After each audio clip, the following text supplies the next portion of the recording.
10% ng 200,000. 20,000. Pot o lipat? Lipat! Lipat! Pat po. Pat. Pot o lipat? Lipat! Lipat! Pat pa rin po. Kaya mo talagang sagutin to. Confident ka. Go, Dad! Naniniwala po ako sa sarili ko. Naniniwala ka. Anong tinanong natin kanina sa kanya? Anong English ng Quit. kuwit? Napakadali nun. Kung sa'yo napunta yung iba, sa palagay mo nasagot mo, 50-50. 50-50. Yun pa lang yun. Basic yun, ha? Pero ito, sure ka kaya mo to. Nandito na rin naman po, ilalaban na po natin. Last question! Pot o lipat? Anong pipiliin mo? Pat po. Pot! Dito ka na. Pang-shopping nyo daw muna yung 20,000. Kaya nga ayaw ni Thanks sa Dan. 20K. Ayaw niya ng 20K. Thank you, Dan. Dan, hanga ako sa tapang mo. Buong-buo ang loob mo. Di ka nagdalawang isip. Hindi mo tinitignan yung offer na 20 mil.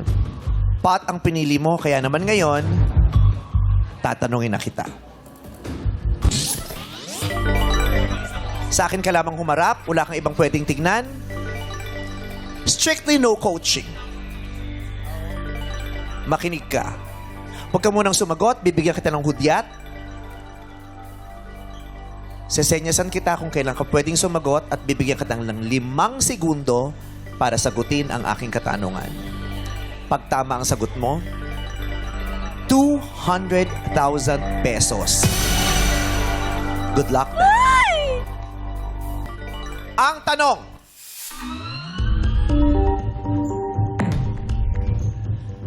noong panahon ng Kastila, anong I, letter I, as in isla, anong I ang tawag sa mga Pilipinong may mataas na pinag-aralan at may kakayahang magbasa at magsalita ng Espanyol?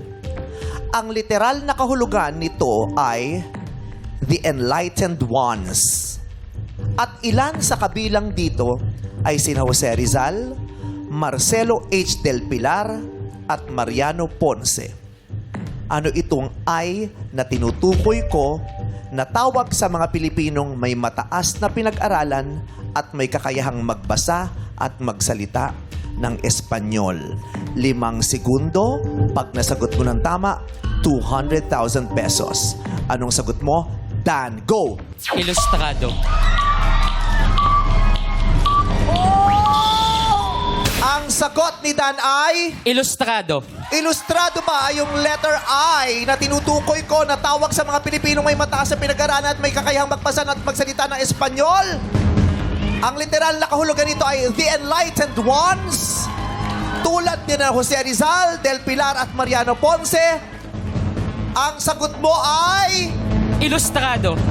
200,000 pesos pa ay maiuwi mo.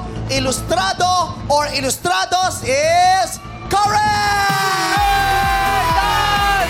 200,000 pesos! Congratulations sa'yo, Dan! Mabuhay ka! Congratulations, Dan!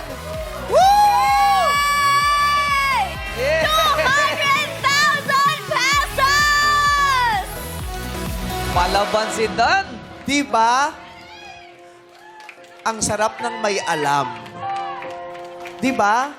Ang kaalaman mo ay magbibigay sa'yo ng gantimpala, ng swerte, ng magandang pabuya. Diba?